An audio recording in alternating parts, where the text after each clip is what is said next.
प्यारे छात्रों, सुप्रभात। अब हमारे कल हमने जो अलंकार क्या उत्प्रेक्षा और आज है मानवीकरण अलंकार। मानवीकरण का शाब्दिक अर्थ है मानव के रूप में चित्रण, यानी मानव जैसा चित्रण करना। यानी जब हम किसी एक जड़ चीज को और मानव के रूप में चित्रण करते हैं, मानव जैसा दर्शाते हैं, वहाँ मानवीकरण अलंकार होता है। मान के चलो हम ऐसे लिख रहे हैं कि पेड़ों की शाखाएं नाच रही हैं, तो पेड़ों की शाखाओं को हम नाचने के लिए कह रहे हैं, तो इसका मतलब है वो जड़ प्रकृति है, उसे मानव चित्रण कर रहे हैं, तो वहां पर मानवीकरण अलंकार हुआ। आगे आप देखेंगे तो आप परिभाषा देखिए, जहां जड़ प्रकृति पर मानवीय भावनाओं तथा क्रियाओं का आरोप होता है, वहां मानवीकरण अलंकार होता है। जैसे दिवसावसान का समय मेघमय आसमान से उतर रही है, वह संध्या सुंदरी परिसी धीरे धीरे धीरे।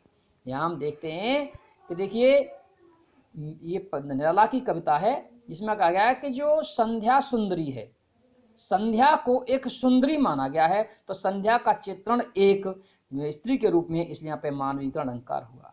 आगे देखें, लो यह लतिका भी भर लाई मद मुकुल नवल रस गागरी।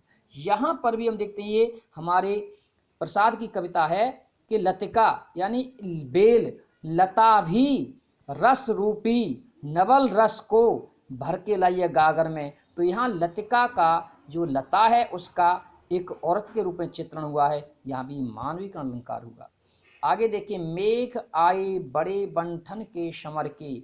यहाँ पर मेघों का चित्रण भी एक आदमी के रूप में किया गया है कि मेघ बड़े बंठन के समर करके सज धज करके आ रहे हैं।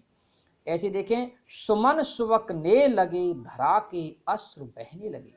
यहाँ सुमन के लिए रोने की बात कही गई है, धरा के भी अश्रु बहाने की बात कही गई है, दोनों चीजें जड़ हैं, तो यहाँ पर भी मानवीकरण अलंकार हुआ।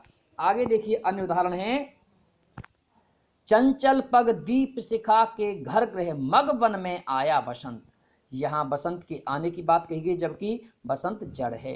सुलगा फाल्गुन का सूनापन सौंदर्य शिखाओं में अनंत। तो यहाँ फाल्गुन का जो सूनापन सुलगने की बात कही गई है, यहाँ मानवीकरण अलंकार है।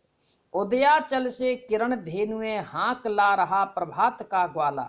यहाँ प्रभात को ग्वाले के रूप में चित्रण किया गया है, और किरणों को, सूर्य की किरणों को धेनु यानी गाय के रूप में।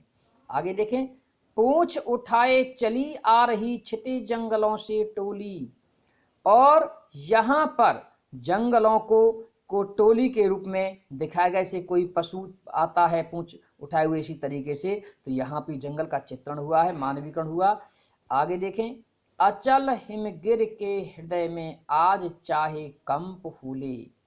यहाँ हिमगिर हिमाचल पर्वत के अचल हृदय को भी रोने की बात कही गई है। या प्रलय के आंसुओं में मौन अलसित व्योम रोले। यहाँ व्योम यानी आसमान के रोने की बात कही गई है।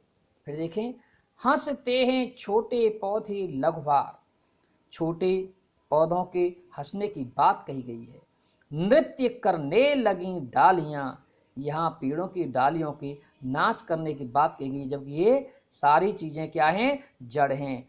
तो जब मानव भावनाओं पर और या क्रियाओं का जो आरोप होता है किस पर, मानव जैसा, तो वहाँ पर जड़ प्रकृति पर जो आरोप होता है मानव की भावनाओं का, तो वह मानवीकरण अलंकार है।